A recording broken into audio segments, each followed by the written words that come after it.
And our presenter will be Brian Herbenson.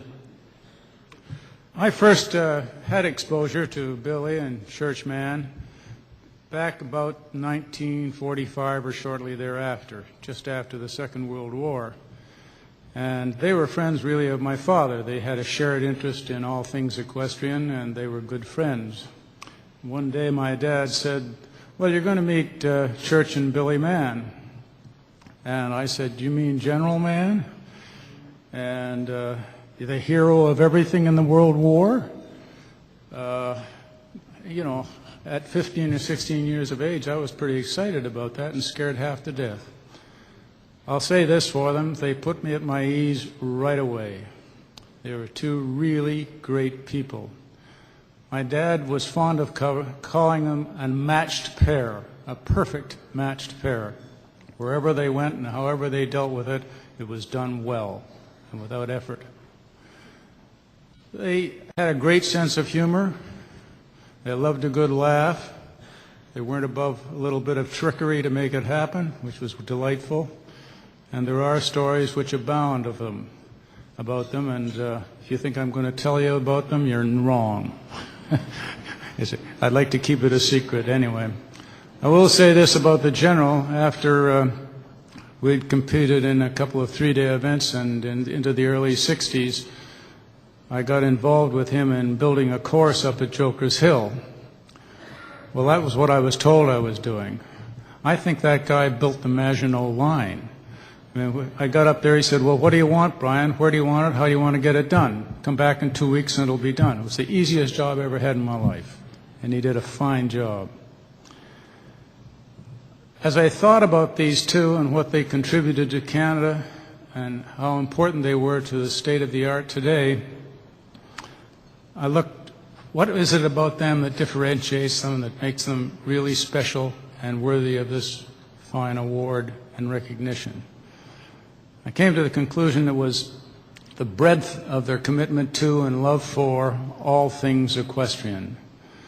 If you take a look at all the things we know, the three basic disciplines of jumping, cross-country hunting, and eventing, and dressage, they were involved in it all. They tended to develop it all. They committed it. They performed everything on it. They were competitors, sponsors, supporters, developers, right through the whole field of everything, from Pony Club, with Billy doing all of that work, into the Hunter and Jumper Division. They were there. In the hunting fields of Canada, Toronto, North York Hunt and elsewhere, they were there. At the point in time when we got to look and consider dressage or dressage or whatever you wanted to call it at that time, and the eventing world, they were there for that. They were there freely and greatly supported all the things we do. It's hard to really put a value on their contribution. It's beyond that. The greatest thing I think they did, because it was, in those days, it was a transition from the old way we competed in Canada with slit fillets and knockdowns in front and back and twice around or once and a half around over fences, till we got into the wide world of FEI, the mysteries of that, and also how to ride to dressage and to give aids, and Michael Gutowski half killing us as we were being trained to do those things. That contribution was immense, and they served to act as a transport from the days of the teams, military teams composed always of military men, into the transition to the civilian area, where it became available to all individuals, male or female, thank God for that. And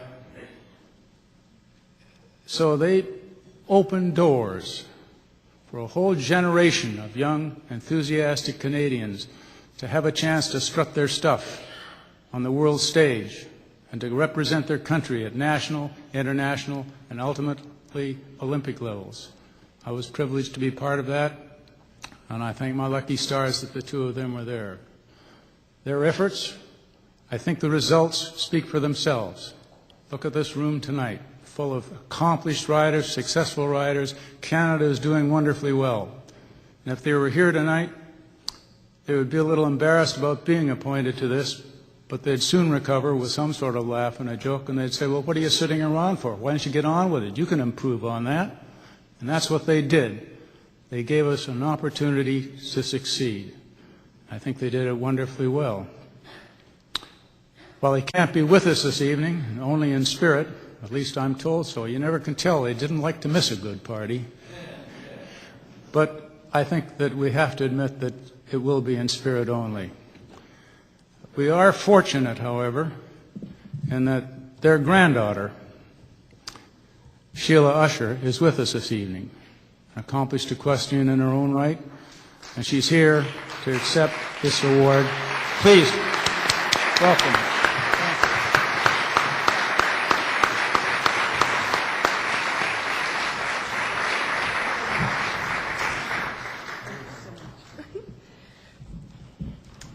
Good evening, everybody. And I think that was just a wonderful presentation, and I'm really glad to know that I wasn't the only one that was thrown off by my grandparents off the pony when I was learning to ride. Maybe it explains why Jimmy does such a long speech now, because he was thrown off on his head too often here. It's truly a privilege to accept this induction into the Hall of Fame on behalf of my grandparents. Mark, well done. Can you please stand up? Oh, right there. Come on, stand up. The concept of honoring builders and contributors to this great sport is long overdue, and I know my grandparents would be absolutely thrilled to be placed in this category. Grandpa started his riding career in military college quite late, at about the age of 14 at the Royal Canadian Dragoons in Kingston. Excuse me. He learned about equines in a truly military fashion, and with exuberance for which he'd be known for the rest of his life. My granny, on the other hand, well, she was born with horseshoes and paw prints in her head. It was her love of animals that truly defined who she would become.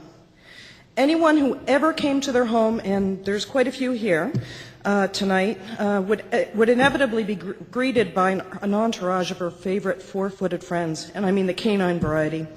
It was very clear that we would never need any form of a security system. Let me tell you, I never missed a curfew. Granny adored her horses so much that on our wedding rehearsal day, she was in a bit of a quandary. You see, the CNE was on, and she really wanted to be there competing. So what to do? Well, she did what pretty much any horse lover would do, or perhaps Lucille Ball. She wore her riding clothes underneath her rehearsal attire. With the ingenuity of her soon-to-be husband and his best man, Stu Bate, they managed to sneak her out of a side door while her mother was busy chatting with the minister.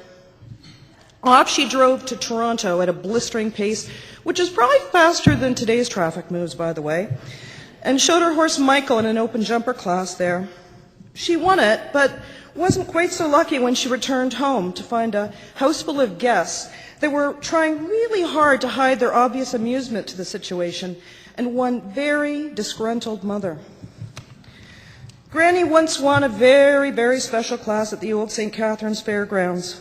An old farmer they knew called her up and said, "Billy, I have a bright new prospect, and although he's a little green, he shows tons of potential and he can jump the moon. Would you be interested in showing him in an open class there?" Well, Billy, who felt she could ride just about anything, was happy to take on the challenge. The story goes on that 5 went clean in that first round, and in an exciting jump-off, she ended up winning the class. Tears were rolling down not only my grandfather's face, but everyone in attendance. You see, not only had she beaten some of Canada's finest horse and rider combinations of the day, she had done it aboard a mule.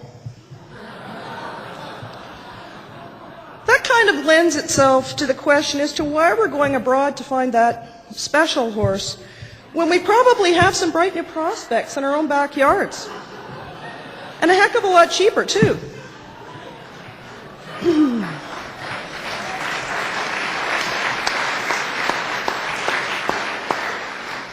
Would the Canadian equestrian world be the same now without my grandparents' involvement? Most probably yes, but you know what? I don't think it would have been so much fun along the way. And that's really what it's all about. They had a passion for the sport that progressed naturally in their efforts to build and improve it. Not only for everyone's enjoyment, but particularly and also for the horse. They did live in a simpler time, but in an era that certainly had a few bumps in the road. They served Canada and the Canadian horse community to the best of their abilities and certainly brightened up everyone's day with their tremendous sense of humor and especially their laughter. Their legacy would be indeed to work your hardest, do your very best, and most importantly, enjoy the ride. As they would always say when giving a toast, and it seems appropriate to close with tonight, here's to cheers and even better years. Thank you.